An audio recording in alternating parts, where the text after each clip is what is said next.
You know, the people he loved, Ma Rainey, she writes about her, Bobby Dylan, the old blues singers, Bessie Smith, Billie Holiday. That is where his music comes from.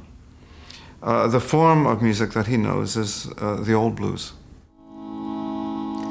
Hey, Father Death, I'm flying home. Hey, poor man, you're all alone. Hey, old daddy, I know where I'm going. Old Auntie Death, don't hide your bones. Old Uncle Death, I hear your groans. Oh, Sister Death, how sweet your moans. All poets write about death. And the longer, more successful you are at poetry, the more you're going to write about death. Thank you for inspiring me to sing this blues. In the late 70s, the death of his father brought out an amazing Williams-esque Patterson-style poem. Wasted arms, feeble knees, 80 years old, hair thin and white, cheek bonier than I'd remembered, head bowed on his neck, eyes opened. Now and then he listened. I read my father Wordsworth's intimations of immortality. Trailing clouds of glory do we come from God who is our home. That's beautiful, he said, but it's not true. Genius Death, your art is done.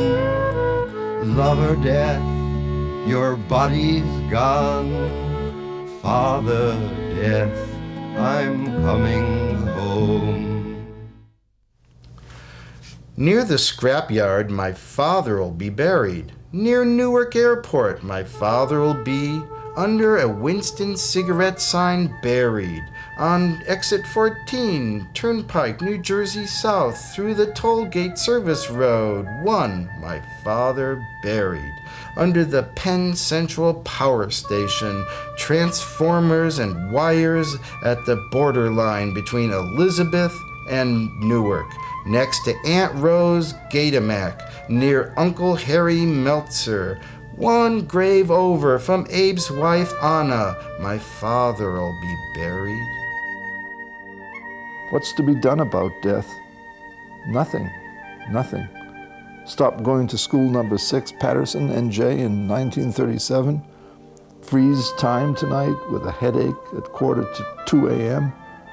Not go to father's funeral tomorrow morn. Not go back to Naropa, teach Buddhist poetics all summer. Not be buried in the cemetery near Newark Airport someday.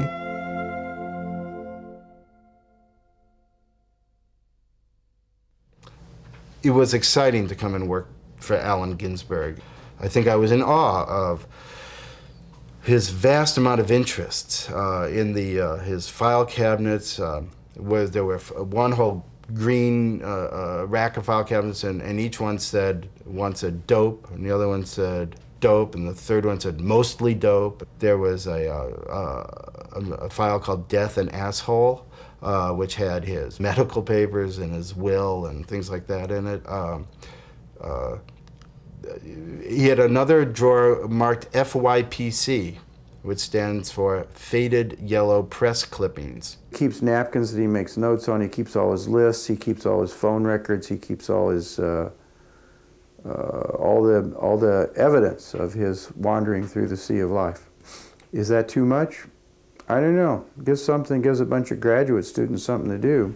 You'll be talking to some complete stranger at a party or something, totally absorbed in this person. And what he's doing is he's siphoning up the other guy's brains. He keeps a journal with him constantly. Most of the pages are dreams, some notations of events of his day, and poems.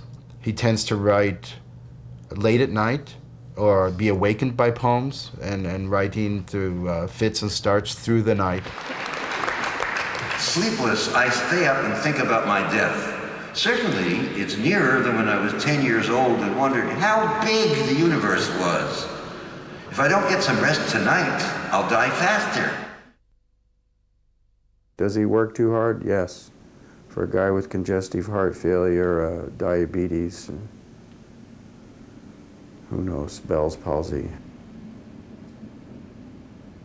Poet professor in autumn years seeks helpmate, companion, protector, friend, young lover with empty, compassionate soul, exuberant spirit, straightforward, handsome, athletic physique, and boundless mind, courageous warrior who may also like women and girls, no problem. To share bed, meditation apartment, Lower East Side, help ensure mankind conquer world anger and guilt. Empowered by Whitman, Blake, Rimbaud, Ma Rainey, and Vivaldi. Photographer, musician, painter, poet, yuppie, or scholar.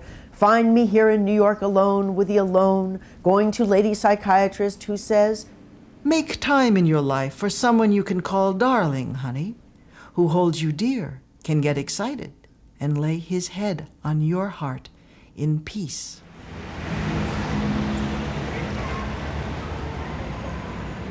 I was warned. Now I'm a senior citizen and stuck with 1 million books, 1 million thoughts, $1 million, 1 million loves. How will I ever leave my body? How will I ever leave my body? Allen Ginsberg says, I'm really up Schitt's Creek. Even the most difficult person may think he's exterminated his tenderness or his sensitivity or his longings or his desire, but it will come out on the deathbed, on dreams and moments of sexual ecstasy or fantasies or daydreams or who knows. And it seemed to me a great thing to actually open up and reveal what was desired. In fact, that's in a way the whole task of poetry or art, to reveal the inner world that does exist, that isn't acknowledged socially or isn't even acknowledged personally sometimes because it's so buried. So it's latent, but it's there.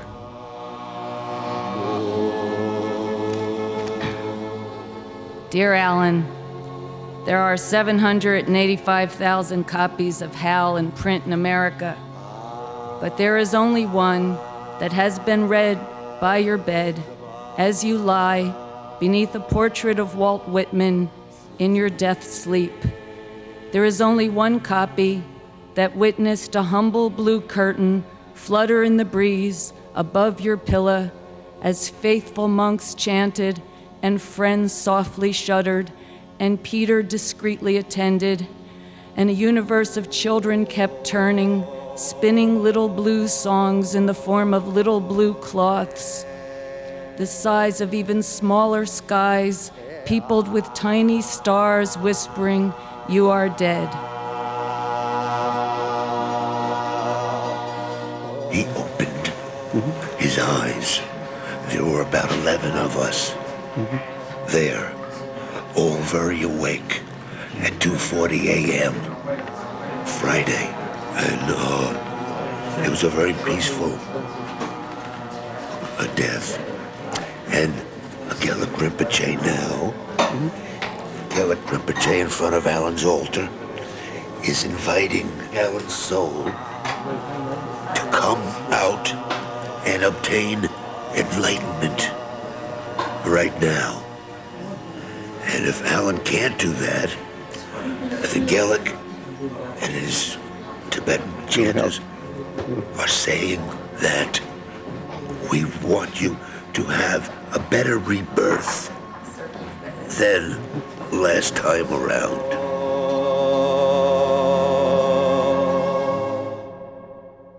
Born in this world, you got to suffer. Everything changes. You got no soul. Die when you die. Die when you die. Lie die when you die. Oh, Allen Ginsberg, see what you have done. C.C. Allen, see what you have done. You have taken us in from many worlds, and you made us all as one.